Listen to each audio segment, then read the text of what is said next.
ओम नमः सिद्धिभ्यां। ओम नमः सिद्धिभ्यां। ओम नमः सिद्धिभ्यां।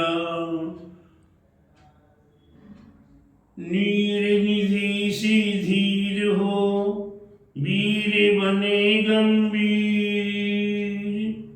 पूर्ण तीर कर पालिया, भाव सागर का तीर। अधीर हो मुझ धीर दो, सहन करो सब पीर। चीर चीर कर चीलखो, अंदर की तस्वीर प्रभु जी। अंदर की तस्वीर प्रभु जी, अंदर की तस्वीर। बोले महावीर भगवान की जय। बोले विश्व धर्म की जय। श्री मानव धर्म की जय। बोले द्वादशांग जीन वाणी माता की जय। ढाई दीप में 3 कम 9 करोड़े महामुनि ऋषि राजों की जय। बोले आचार्य गुरु 108 परम तपस्वी उच्चरी परम तेजी संत श्रमणी पंचवर्ष के जल के त्यागी स्वतंत्र सेनानी ज्ञान वृद्धि तपो वृद्धि वयो वृद्धि भास्कर मूर्ति आचार्य श्री 108 नेमी सगर जी महाराज की जय। तीर्थ क्षेत्र नेमी की रिपणता साक्षात विराजमाचार्य गुरु 108 दया सागर जी महाराज की जय। हम जगत संसारी प्राणियों के लिए हमारे पूर्वाचार्यों ने हम भव्य आत्माओं के लिए मोक्ष मार्ग पर लगने के लिए और मोक्ष मार्ग पर लगकर मोक्ष की प्राप्ति के लिए अनेकों काल से हम भव्य आत्माओं को बताने का प्रयास किया है। हमारे तीर्थंकर आदि आदिनाथ से लेकर महावीर भगवान तक के प्रत्येक तीर्थंकरों ने हम भव्य आत्माओं के लिए निरंतर मोक्ष का मार्ग बताने का प्रयास किया है।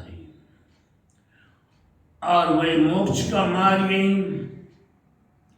हमारे तीर्थंकर प्रभु जिनों के पास अनंत अनंत ज्ञान हुआ करता है।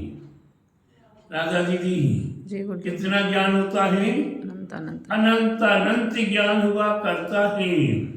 अभिषेक बाबू ध्यान दीजिए, हमारे भगवान अरहंत प्रभु के पास कितना ज्ञान होता है?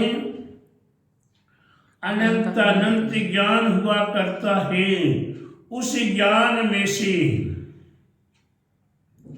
भव्य आत्माओं के हितार्थी कुछ ज्ञान बताने का प्रयास करते हैं।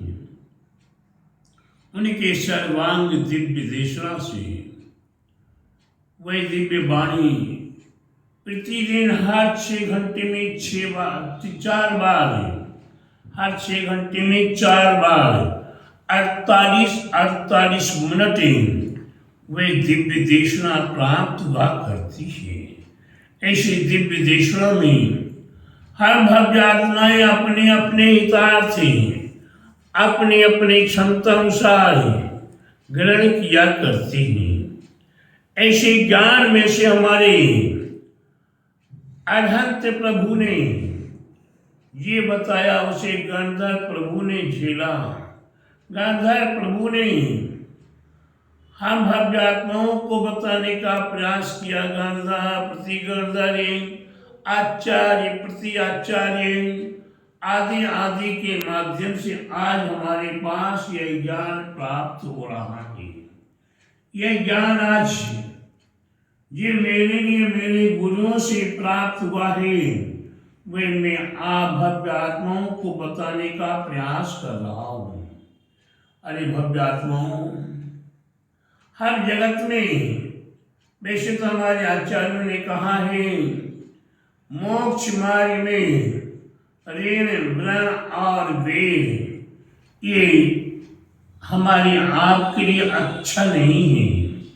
अगर किसी का ऋण ले लिया है, जब तक ऋण नहीं चुकाओगे तब तक मुक्ति प्राप्त नहीं होगी।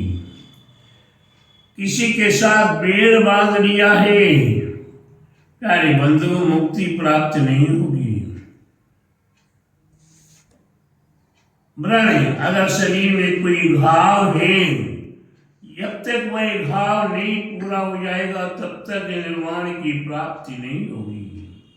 इसलिए प्यारे बंधुओं, ये ऋण, व्रण और बैर हमारे जीवन में महाहानिकारक है। और हमारे आचार्यों ने, हमारे गुरुजनों ने हम भव्य आत्माओं को बताया है। और मेरे लिए मेरे गुरुवर आचार्य शेषवाद नेमी सागर जी महाराज ने एक बहुत अच्छा तरीका बताया है, जिसे कहते हैं नो प्राणियों से बैर मत करना। राजा दीदी जी गुरुदेव। भव्य आत्माओं, कितने व्यक्तियों से बैर नहीं करना? 9 व्यक्तियों से बैर मत लेना। वे 9 व्यक्ति कौन कौन से हैं? मैं आपसे पूछूं, राजा दीदी आप बताएंगे? आप ही बताइए गुरुदेव। सुनीता जी आप बताएंगे? मीना जी आप बताएंगे? अनूप जी आप बताएंगे? पीके ये आप भी बताएंगे? सभी ने नार हिला दी। प्यारे बंधुओं, सामान्य सी बात है, ये 9 व्यक्ति होते हैं, इनसे हमें बैर कभी भी नहीं लेना चाहिए। पहला है जिसके पास हथियार है। क्या?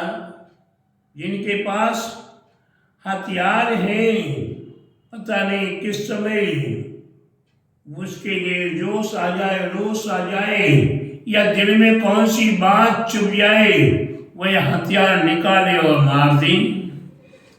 जिसके पास हथियार हो उसे कभी भी बैर नहीं लेना चाहिए।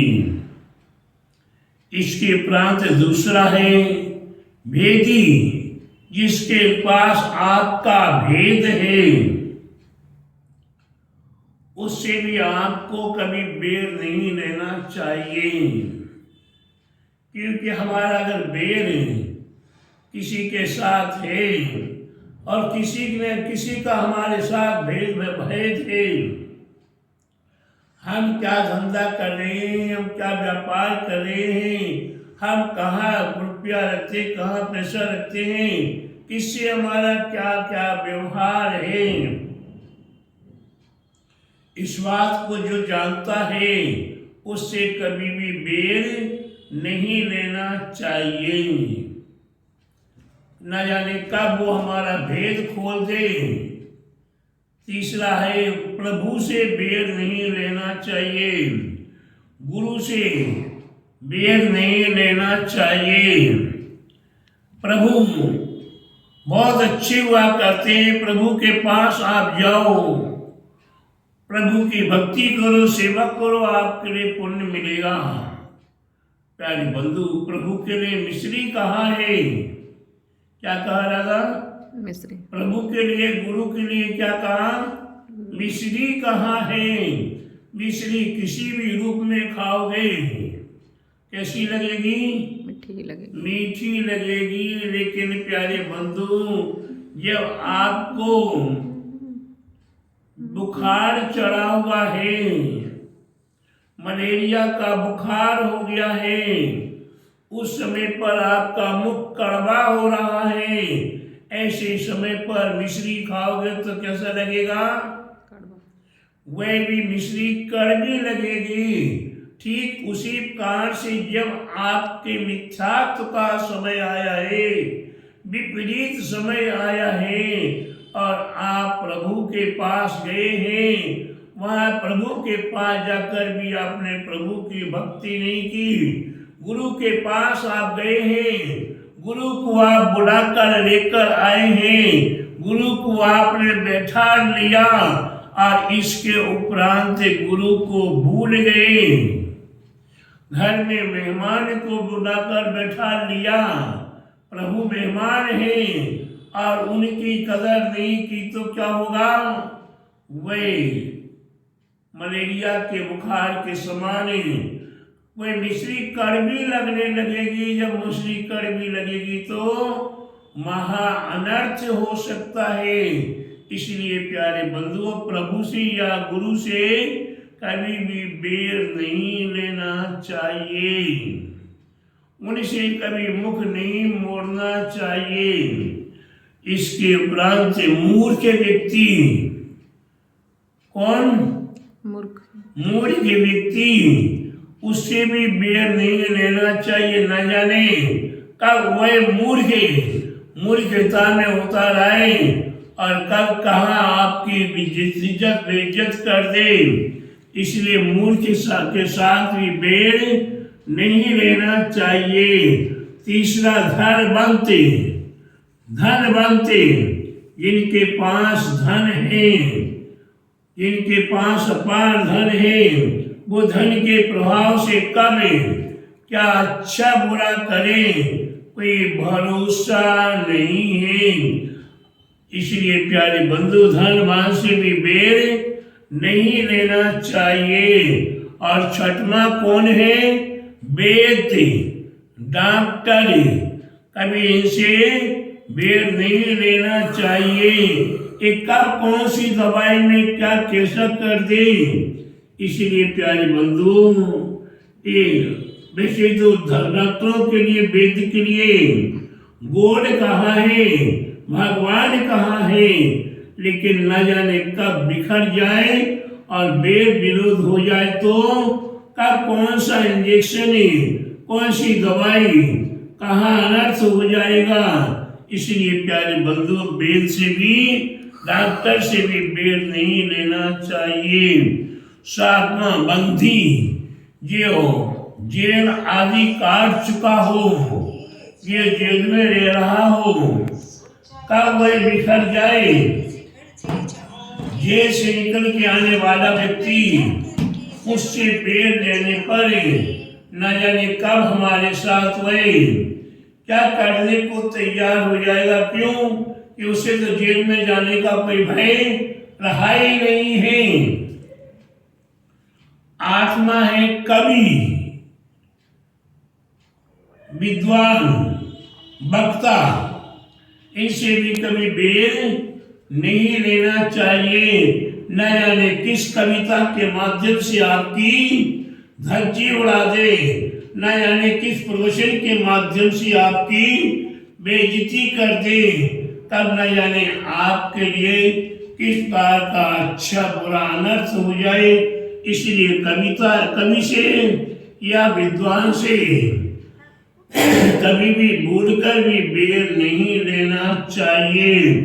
और नौमा है राधा दीदी जी, कौन?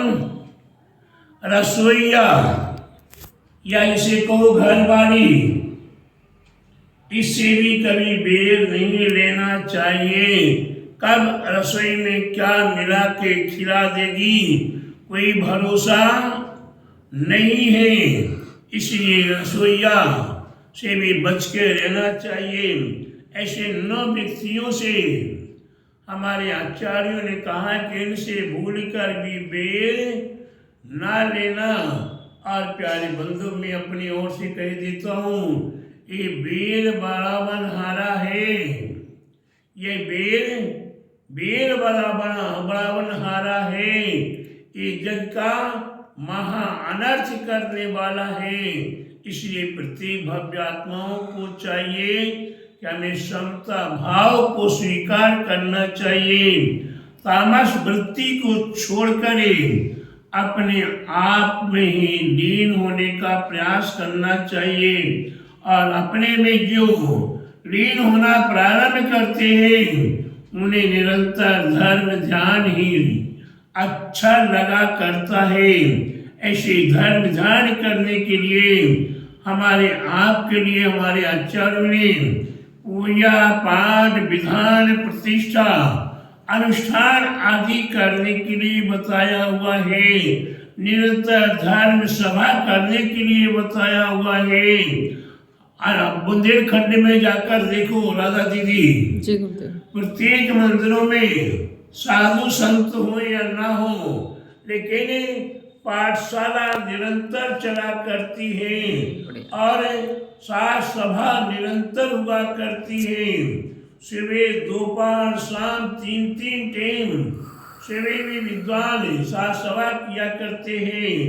दोपहर में हमारी माता बहनें सभा किया करती हैं और संध्या बेला में विद्वान के माध्यम से धर्म सभा हुआ करती है। ये धर्म सभाएं हमारे जीवन का सार है। ये धर्म स्मरण करके अपने जीवन को सार्थक करें। उत्तम स्वाध्यायम परमम तपा, हमारे आपके जीवन में जितना ग्रंथों का अध्ययन करोगे, ग्रंथों का स्वाध्याय करोगे, उतना ही ज्ञान की वृद्धि होगी। और सभा में बैठकर तथ्य चर्चाएं करोगे और एक दूसरे से अपनी शंकाओं का समाधान करोगे, तभी ज्ञानी बन पाओगे और भेदभाव छूट पाएंगे। इसलिए प्रत्येक भव्य आत्माएं ऐसे भेदभाव से बचें और अपने जीवन को सार्थक करें।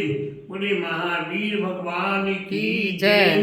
बोले द्वादशांग जीने वाणी माता की जय। बोले आचार्य गुरु 108 परम तपस्वी वंचरी परम तेसी संत शिरोमणि पंचवर्ग के जन के त्यागी सुतंत्र सेनानी ज्ञान वृद्धि तपो वृद्धि प्रेम वृद्धि भाषण मूर्ति आचार्य श्री स्वामी नेमी सागर जी महाराज की जय। बोले परम पूज्य आचार्य गुरु 108 दया सागर जी महाराज की जय।